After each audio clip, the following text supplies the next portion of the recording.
Yep, I was wrong about the Surface Book 3, but not the way you think.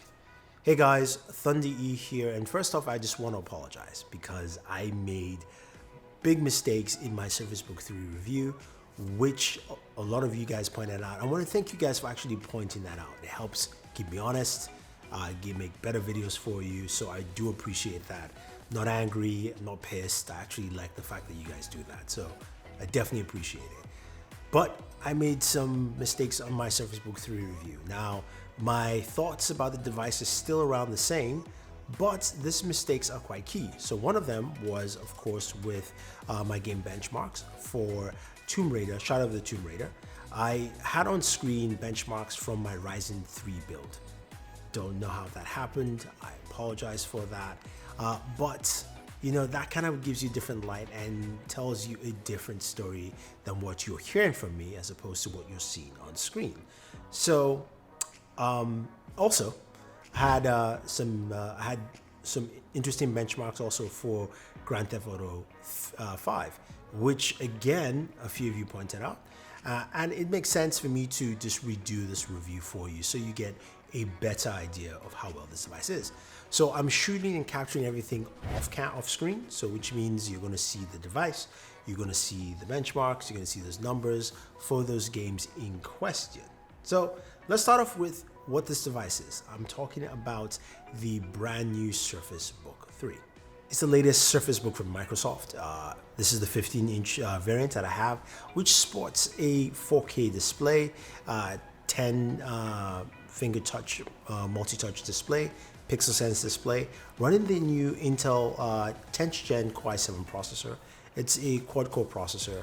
You've also got the NVIDIA 1660 Ti Max-Q, which, as you know, we're going to put through the benches for gaming, which is what you guys care about here watching this video.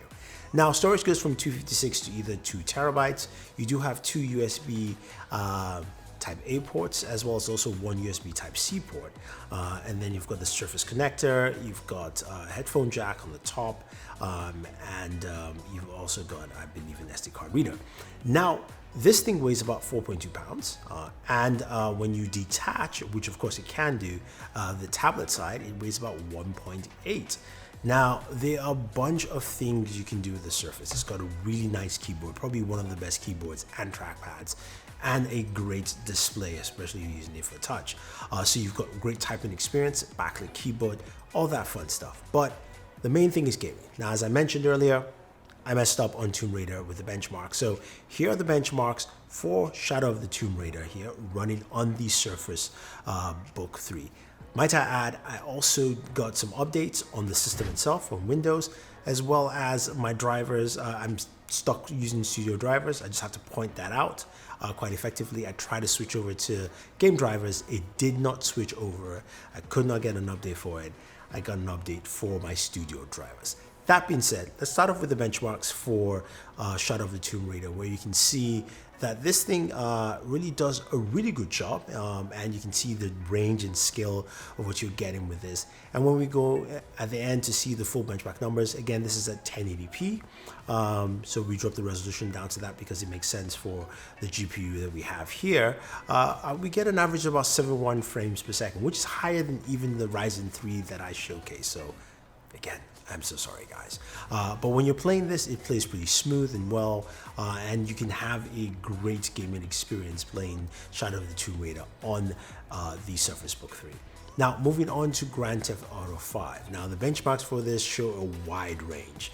You can go as low as a 58 frames per second, all the way to about 100 and something, depending on where you are within the game and the landscapes and things like that.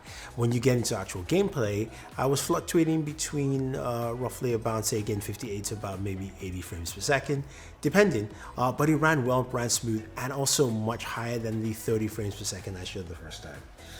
Sorry, again, I apologize, guys.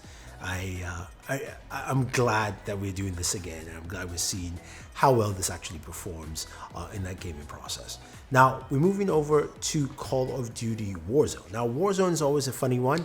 Benchmark numbers are actually quite similar and the same in terms of just gameplay. fluctuating between about 56 frames per second to about 77 for this, but it plays well, it handles well, and even if you went back to the old footage of the last review, you will see that again you're getting those kind of numbers. And there are other games you can play on this device besides, of course, those key games I mentioned. We definitely tried out Street of Rage, which of course you do not need to use the GTX 1660 Ti to play. You can play it on the tablet itself, and it plays quite well, quite effectively. A very great experience. Also some older games like, of course, Halo Anniversary Edition, that played really well on the system, got a solid 60 frames per second, and that continues to be the case there as well. I think overall, when it comes to gaming and performance, especially seeing this after doing it again, this is almost about a month or so, and also seeing this with better software updates, I would say the experience is much smoother, much better. Now, system still runs loud when you're gaming, which is very typical with most laptops if you're going to be gaming, because the fans start churning and things like that. But the gameplay experience there is really solid. Now, there are other things, of course, with the Surface Book 3 that you can do. In terms of battery life, Microsoft is expecting about 17 hours, which you should get, which with either watching content or streaming, not 17 hours in one straight shot, but a good amount of time. My buddy, the Unlocker, basically did a video, and you can check out his video on the Surface Book 3 on that. Now, when it also comes to just pure functionality, you've got a wide array of functionality with this. Taking it in a tablet mode, watching a movie, reading news, or whatever you want to do is great. You also have a pen, which you can buy separately, which I do not like. Plus, you've got probably one of the best webcams on a laptop, which is something a lot of people need right now at this point. The one thing I'll say is though, it's quite a heavy piece of device, and also a little bit obnoxious in terms of design. Now, design has been great over the years, and I wish it had seen better iterations, less of that dip at the corner, also that hinge area in the corner. I said dip, but I would like to see that improved. I'd like to see it feel more flexible, less rigid. Yes, it's great you can detach it.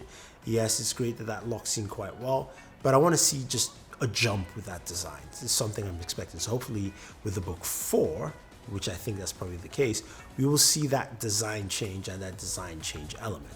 But again, you can also increase your graphics card to the RTX 3000 Quattro, and that gives you more capability, especially if you're into maybe graphic design and things like that on the road.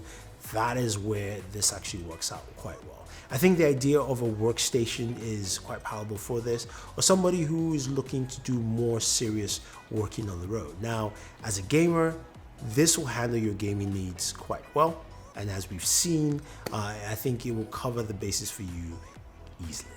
Now, thank you very much, guys, for checking this out. I do again apologize for the fact that I messed up in my first video. I didn't give you guys a clear analysis of what this device can do. Hopefully this gives you a better idea of what the Surface Book 3 can do, and also what you can actually game on this device quite effectively. So if you have any questions or any comments, let me know. If I make more mistakes, guys, please leave your comments. I do definitely appreciate it. Otherwise, don't forget to like, share, subscribe, and always enjoy your entertainment.